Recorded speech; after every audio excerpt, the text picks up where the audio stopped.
लोकसभा निवडणुकीचा निकाल लागलेला आहे। भारतीय जनता पक्षाचे उमेदवार प्रताप पाटील चिखलीकर आपल्यासोबत आहेत।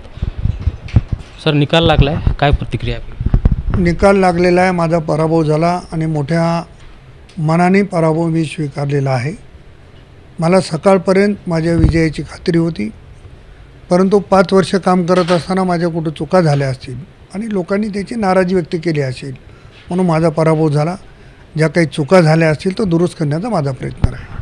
5 वर्षात आपण लोकांमध्ये मिसळून काम केलात, नांदेड शहराच्या विकासामध्ये भर पडत अशी कामं केलीत।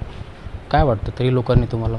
नाही, काम करतोय म्हणूनच चुका होत असतात आणि लोकांच्या अपेक्षा जर वाढल्या असतील आणि एखादं काम झालं नसेल तर त्याच्यावर नाराजी त्या ठिकाणी होऊ शकते, परंतु जनतेने दिलेला कौल मी हा नम्रपणानं स्वीकारलेला आहे। अशोक चव्हाण यांच्या भाजप प्रवेशामुळे काही लोक नाराज होते, त्याचा फटका आपल्याला बसल्याचं बोललं जात आहे। नाही, कसं आहे की या सगळ्या प्रश्नाचं उत्तर त्यांनी स्वतः दिलेलं बरं राहील, परंतु अशोकराव येण्यामुळं निश्चितपणानं भारतीय जनता पक्षाला फायदा झालेला आहे। शेवटचा प्रश्न, मराठा आरक्षणाचा मुद्दा होता, मराठा समाजाचा मतदानावर कुठं परिणाम झाला आहे का? नाही, निश्चित झाला। इथेच नाही तर पूर्ण मराठवाड्यामध्ये जरांगे पाटलाच्या आंदोलनाचा परिणाम झालेला आहे आणि तो या निवडणुकीच्या माध्यमातून दिसून आला।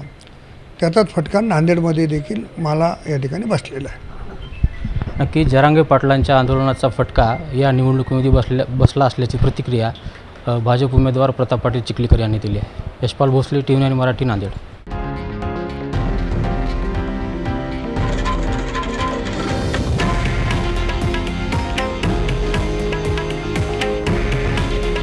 हे आहे देशातील नंबर 1 न्यूज नेटवर्क आणि आपण पाहत आहात TV9 मराठी।